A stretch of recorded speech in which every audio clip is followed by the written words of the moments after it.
Hey, it's Harlan for Soul Free and the Donna Drake Show, and we're here live at Fanatics Fest NYC, Jacob Javits Center in the heart of New York City. All the most incredible, the most legendary athletes under one roof with the greatest fans in the world. So we're gonna rip some wax with Topps baseball. We're gonna meet some folks, and we're gonna go check it out.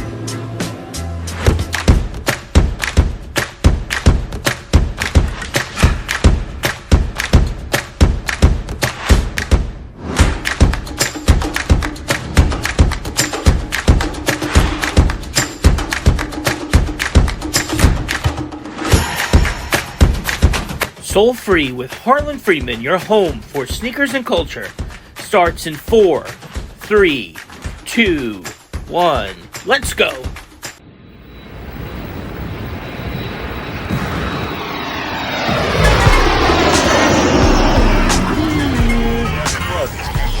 Well, remember the tiny aliens I told you about? You heard of the Dream Team? Well, we're the Mean Team. We're the Monsters. Greeting, Earthlings. We have now taken over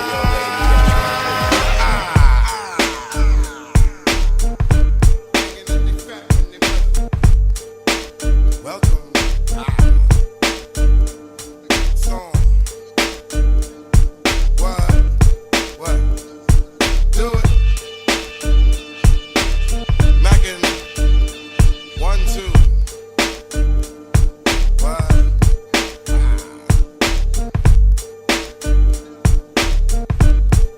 So I can go buck wild. Let you know. Look. Now, can I get down, boy? Get on down. Can I get down? Can I get down? Get down, man. Get on down. Trying to get down. Can I get down? Here comes the back getting down, boy. Back the dope. Get on down. Time to get down. What? It's tough to the best that you ever had in net. These two for sure. Any kind of score you got about Reno? Best defensive player I ever played against. Big, smart, fast, instinctive. Making history. This is what it's all about for me, man. I'm a kid from Ohio. Be in good shape because your health depends on it. Make the noise, man. Like saber, can I get down? Let me get down. Can I get down? Get down. Can you get down? Can I get down? Get on down. It's time to get down. Can I get down? Get on down. Can I get down? Can I get down? Here we go. Get on down.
the Topps Card Pavilion, and we're gonna rip some wax right now. We have a very special limited edition Fanatics Fest only 3-pack of Topps baseball. So you never know what you're gonna get. So let's hopefully we'll get one of those holy grails in this pack. Let's check it out. All right, we're gonna open it super carefully. So we don't know. There could be a signed Ohtani in here. There could be a KingSaladeen insert. We don't know. All right, Jason Dominguez rookie card, New York Yankees. Anthony Volpe, Fanatics Fest special. All right, let's see. All right, it's a Mets card, so we like it already. It is, boom, Polar Bear, Pete Alonso, Fanatics Fest NYC limited edition. This is what it's all about. It's about still being a fan after all these years. It's about opening a pack of baseball cards and having that smile on your face when you pull the Pete Alonso Special Edition Fanatics Fest only exclusive card here at the Topps Pavilion, Fanatics Fest NYC.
DR, that you'd be here in the middle of New York City and you'd see your baseball card being sold for thousands and thousands of dollars here at Fanatics Fest?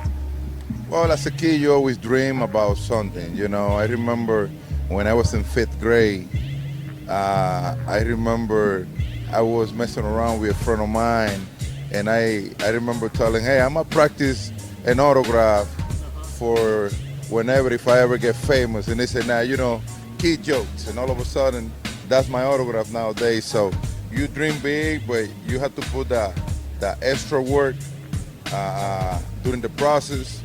And whenever the time shows up that you are doing what you're doing nowadays, it's based on all the hard work that we put together to get there. Love it, love it. Thank you, Big Poppy.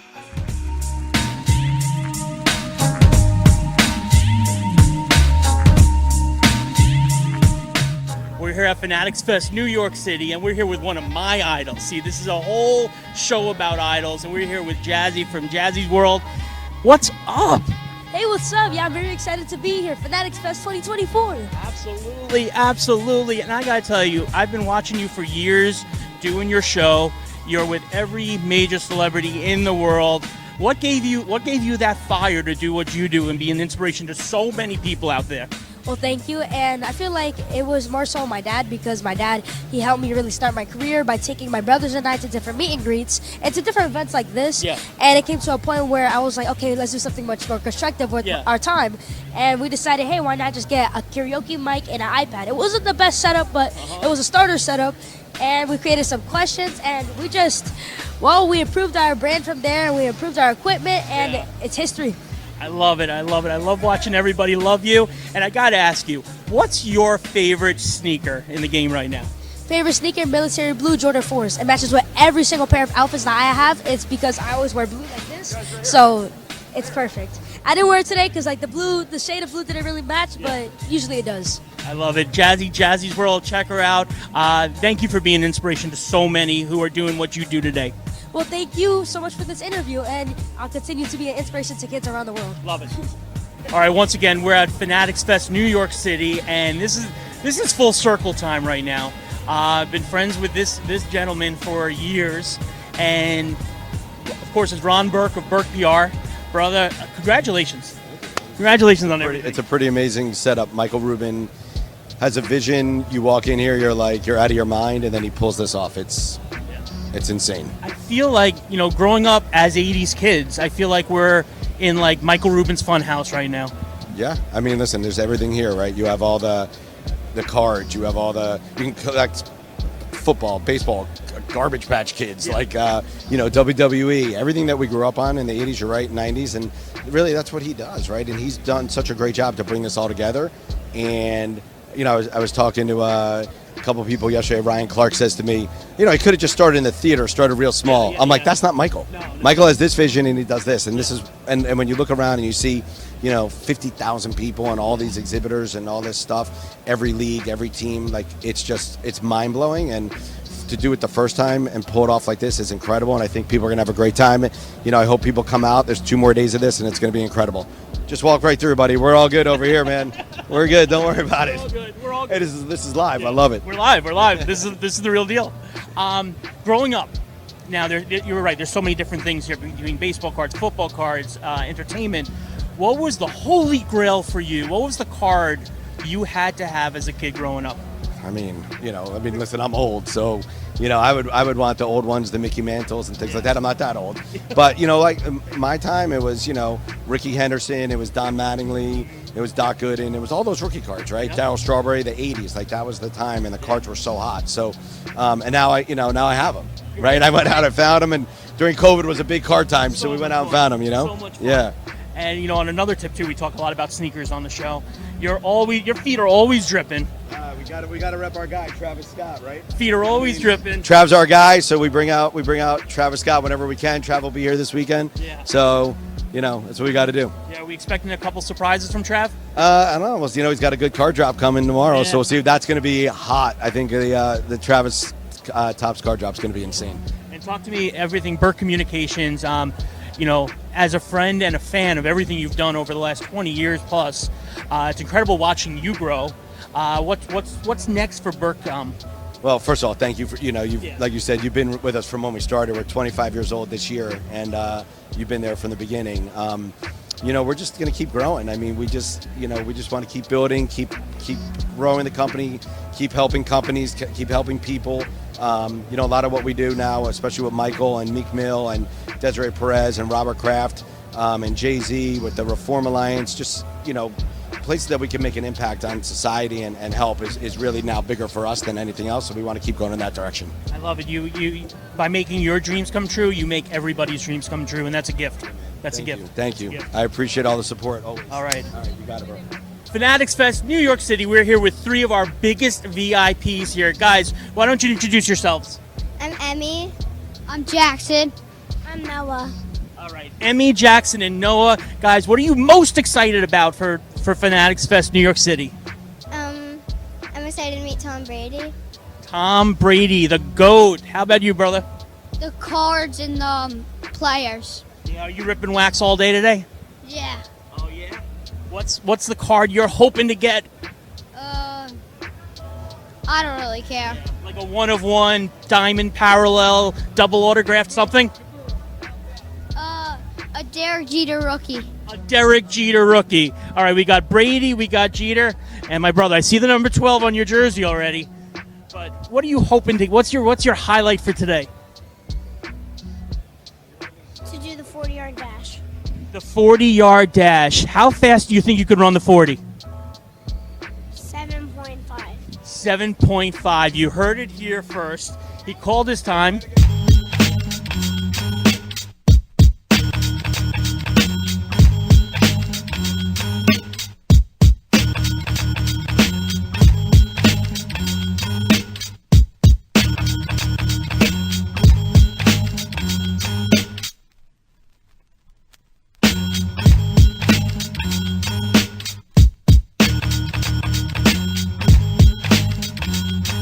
right, in the center of New York City, Fanatics Fest NYC, and you know we were going to find the creators here at Fanatics Fest, and this is a true honor. This is I'm really psyched about this right now. We're here with KingSaladeen. King, how are you, my friend? I'm great, man. I'm great, man. Thanks for having me on your platform. Amazing event, Fanatics Fest in NYC, crazy. Now, I mean, you do so much, you know, but we're just going to, for argument's sake, we're going to label you as creator. Okay. And, you know, the Tops 2020 and the Project 70, I believe, right? I think these were two of the most innovative things Tops has ever done, bringing the world of art and recreating some of the most iconic baseball cards of all time. I mean, right over here, you know, you have the 1984 Don Mattingly Topps rookie card recreated by you. Yeah, recreated. Unreal. So to take these iconic marks of history, all these different players, Ted Williams, Roberto Clemente, even, you know, young guys like Pete Alonso, what was it like to recreate these iconic pieces of art? I mean, honestly, man, like getting that opportunity, especially in the midst of the pandemic, was already crazy. You know what I mean? One thing that it did, it elevated my creativity. I learned how to go digital. So when I got the opportunity, I'm like, am I going to have to paint all of these cards? So I started working on digital, did a bunch of different things, but just like the whole mindset of getting this opportunity was unreal because I love sports. I'm a collector. I'm more basketball than baseball. I'm not going to front. But it just was so dope because I've wore all these jerseys. I bought all of these jerseys, just never really knew how important the people were behind the player. You know what I'm saying? So that was really cool. Shout out to Tops. Absolutely. Speaking of Tops, when you were growing up, and you grew up in New York, yeah? Philly. In Philly. West Philly. Okay. West Philly, born and raised, you know? And when you were growing up in Philly, and you'd go to that stationery store, that drugstore by your home, and you'd buy a pack of Topps cards, whether they were basketball or baseball, who was the one player that you wanted to get in that pack? Oh my gosh, man. It depends. What era? Okay. What era? Let's say preteen and post-teen. Kobe Bryant for sure. Yep. LeBron James for sure. Tracy McGrady for sure. Yep. And Penny. I'm gonna say Penny. I'm a two-guard guy. I love two guards. And AI. I can't leave AI out. You got to. You don't want to lose your Philly cred, right? I can't. No. Don't let me get a Jordan. I might just like run down the street. It's like collecting is that type of energy, man. It's crazy. It's crazy. Growing up, I know you were into sneakers. I know you were into sneakers growing up. Oh, yeah. Yeah. So let's do the same thing. Let's play the game like we did with the cards. Okay. When you were super young, what was the shoe that you wanted so bad but nobody would get for you? And then what was that shoe that when you had your own means, you finally said, I got to have this sneaker? All right, so I was a little spoiled growing up. Okay. So I did get some good things. Okay. So I'm going to say the Jordan 3, Cement Jordan 3. Like, I think I might have got them, but it was like they were sold out. It wasn't like how you can get them now. Yeah. So when I got older, I went to Flight Club, and I think I paid like $800 for them when I had a little money. But it was like, I don't know, it's just like was something that I needed. Now I don't really care about like wearing Jordans and things like that. But yeah, I was a super sneakerhead. Now I want to create shoes. Now I'm creating shoes, so I want to have that energy, put that into creating something instead of purchasing it. You know what I mean? So if I want a pair of, soul-free Saladeens, first of all, I want threes. Okay. I want threes. I just got a Nina Chanel 3, which is kind of hot. They came out really good. And it was like, match your shirt. You could have worn those today, too. Yep. I was going back and forth. What's the Saladeen 3 going to look like? The Saladeen 3? Yeah. Ooh. Yeah. We ask you the tough ones here on Soul Free. I'm going to try to keep it classic because I'm not really like a person that likes jazzed up shoes, but it would be like texture, layer, and color. It would be something like I would replace that elephant print with my art, but it'd be still like layered. I don't know. My brain's going crazy. You just said a KingSaladeen Jordan 3. Woo! Are you going that classic like sky blue, maroon, red of the Phillies? No. I'm keeping it classic white. Okay, I like that. I like that. And I'm going to add like a hint of something, and the materials is going to be so premium that it's going to be like, I don't know, man. You got me. I see the metal tips on the laces already. Yeah. Gold. Gold, you heard it here first. Titanium laces. KingSaladeen, it's a pleasure. We got to do this again. Maybe we'll do it in Philly. We'll get some cheesesteaks. We'll hang out with the Roots. We'll have a day. You gotta come to the studio. I just got a new 6,000 square foot studio. So let's do it. Let's do it. It's KingSaladeen. It's Fanatics Fest NYC. It's soul free.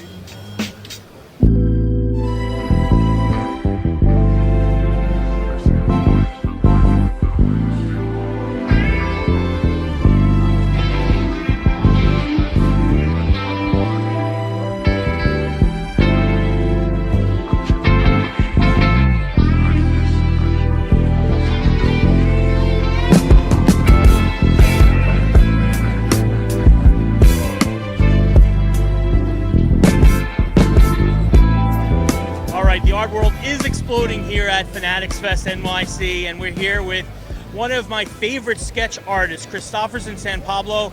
My friend, what's good? What's popping for you today? The energy's really fun. Yeah. People are really nice. It's also a different, like it's me reaching back into my collector roots, Yeah. and like this feels like the kid version of me, Right. because usually I'm existing in art spaces, right? Like gallery, museum context, things where there's a lot of like pretense and academia, and this is like me reaching back into my childhood in a really fun, interesting way, especially as I'm like being able to work with like working with PSA and doing these things. It's like it's touching a lot of feelings that I had when I was a kid, and now it's here as an adult. The one thing I've learned is like there's always been thing in the fine art world or in art world. It's like the drawings usually don't exist as the final product. It's usually like, because I make a lot of paintings. I do a lot of paintings. I sell paintings, but then I draw a lot before I paint. So a lot of times people don't consider the drawing as the final version of things, but for me it is. Like a drawing that's small can be equally as good as a painting that's 7 feet tall for me. And so for me, like, this was a great way to be able to display that in the space working with PSA, but to show the drawings as like in the binder form, so you're flipping through with it in a different experience than having to go to a gallery, which I actually love too, but I love being able to connect with the people that I were around, which is like young collectors and people who are into the things that I can nerd out with, like sports and Garbage Pail Kids and all that stuff. So for me, like showing these drawings was great in this context, and I'm happy to be here for that. I love it. All right, one last question for you. Growing up, you had your sketchbook, I'm assuming. You were in the skate and fashion world. What was the one sneaker you had to have on your feet back in the day? Oh, God. The Adidas shell toe, the classic shell toe Adidas, because I used to be a b-boy. Okay. Like, I grew up in the b-boy scene. Like, all of my like crews back in LA and IE, they know, like okay. People who know. So that's the world I grew up in, the b-boy scene. Yeah. Like that scene was so important to me in my development. Also, like through graffiti, like all that stuff was so important for me. That the hip hop culture that I grew up on, that developed me as a young artist or as just a young fan of art and creativity. And like I grew up in, if anyone knows the Inland Empire in California, there's nothing there. It's the middle of nowhere. It was a desert, technically like a desert city. So you're either getting into trouble or you're finding a way out of that place. And for me, that version was going out, but also like meeting people who are like-minded in the same things, into breaking, into hip-hop, into skating, into graffiti, and then finding my way into LA, or just like those sort of things. But yes, the shell toe Adidas. Absolutely. We're at Fanatics Fest NYC. It's Christopherson San Pablo. Check them out.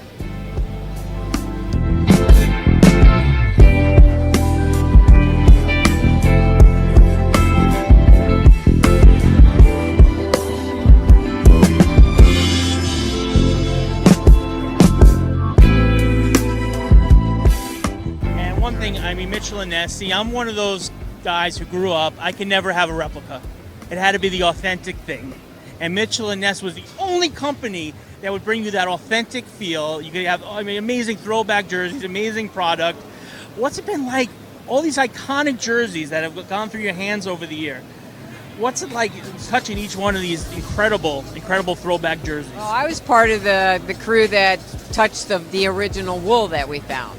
Okay. I was a cash register back then when in my late 20s, so I helped manufacturing at that point, all the baseball jerseys, and then all the rappers started wearing them. So I've seen a lot of great detail, And it's incredible. I mean, because why wouldn't you want a Babe Ruth? And now, why wouldn't you want this one here, Pro Bowl Barry Sanders? I mean, you're Detroit. Barry Sanders is your guy.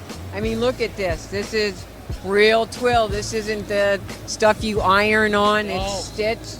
Look at the Pro Bowl patch, stars. Oh my God, the patches. Look at this. And this is our guy, Josh, who oversees our flagship store. And he sees people come in, the pro players come in and they want this stuff. I mean, why wouldn't you want? This is authentic. This isn't a legacy. Brady was drafted, by Montreal Expos. And then he decided to play football. But here you go. If he would have been playing with Montreal, this would have been that jersey in 1995. Is it safe to say that probably one of the biggest selling jerseys today might be the throwback Brady? It is the throwback Brady because he's here, he's all over the place, he's well loved, and we just signed him to do his old football jerseys, which are not really old football jerseys. He actually could still be playing, but look at the detail here. Again, you have patching, you have 3 thick twill, name, number. It's just, look at our booth. Our booth has been packed all day because it represents the pure fan from I mean, look at this kid over here. Has a little Babe Ruth jersey on. How can you not appreciate the history of that jersey that equates to something like this? I mean, it's generational, which I love. I love the storytelling. Thank you so much, Joanne. And once again, it's Mitchell and Ness. We're here at Fanatics Fest NYC. I'm going shopping now. Oh. Yeah, I'm going shopping. I'll take yeah. it right over here. I'm going to do that. So okay, cool. I'm going to talk to you guys later, and I'm going to go spend some money. Thank you.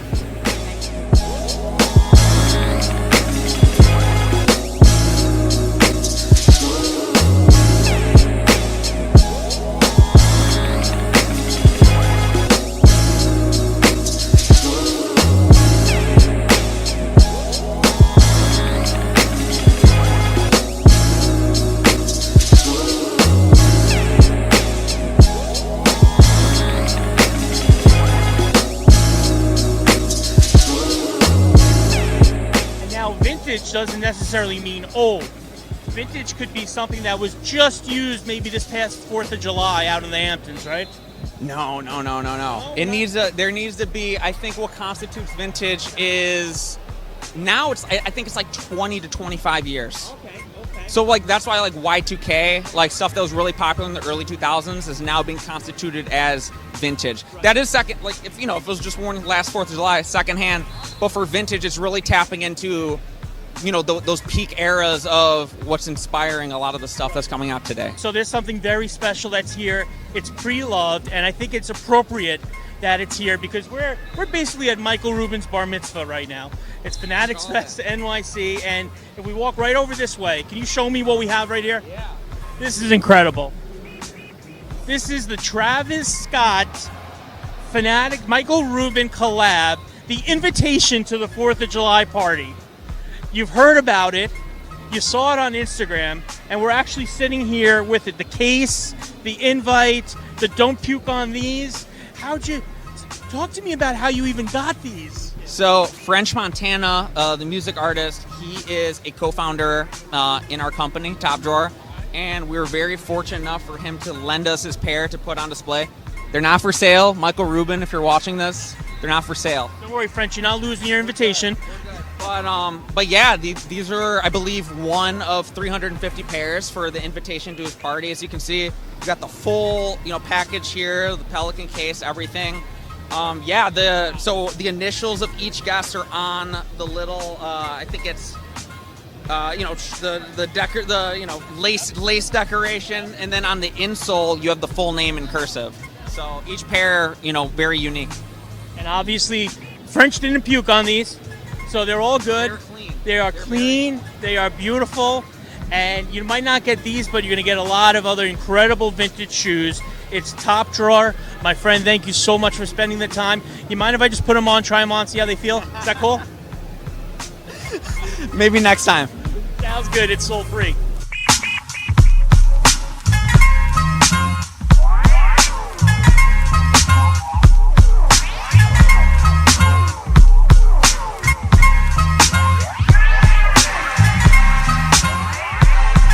when you're in New York, what's the one thing you have to do? Eat pizza. Right. But you have any particular spot you go, or just at all? Just pizza in general, man. Yeah. I love being here. Just the energy is electric. You know, I need an espresso. I need a pizza and a bagel. That's it, man. That's it. So I gotta tell you, I'm such a fan of your work. What size are you? I'm a size 9. We got a 9. We got a 9. We got a 9. Nine's laying around. Yeah. And I love, you're an incredible artist. What was it about sneakers that made you gravitate towards that being your canvas? I just think as a kid growing up, that's what we wore was sneakers. And so I always had the coolest next sneaker, and I got sneakers early, but once I started painting them, that's what it went for me. But it was just the sneaker happened to be my canvas because that's what I was wearing. Yeah. Love it. And some of your shoes have become such a iconic part of culture. What you did for Kanye with the Balmains, even some of my, Fat Joe, some of the love you've shown for Joe is absolutely incredible. When you first started getting the call, when you first, where everybody's go-to for that shoe that nobody else has, who was the first artist that hit you up that you were like, wow, this is an incredible moment? Actually, it was Fat Joe. All right. I mean, I was doing shoes. Yeah, Joey Crack since like a long time, since I was making shoes in a garage. But before that, it was like will.i.am, Justin Bieber, and a few like famous DJs. But Fat Joe was. I remember, I think it was like $800. But Fat Joe's always supported me, and man, I love working with Crack. I know. You know what? Let's get out. You want to go grab a slice, maybe a little espresso? Let's go get it. Let's do it. We're going to the social club. Yeah. 40. It's the Shoe Surgeon, Fanatics Fest NYC. Thanks, Tom. Thank you. Oh man. All right, we got something special for you. So sick. When you get home, kick your feet up. Some Python burgers. What? Look at that, brother. Suede Python. Yeah. Oh my God. Thank you, brother. Thank you so much. Yeah, of course. Thank you, brother. Sick. Oh my God.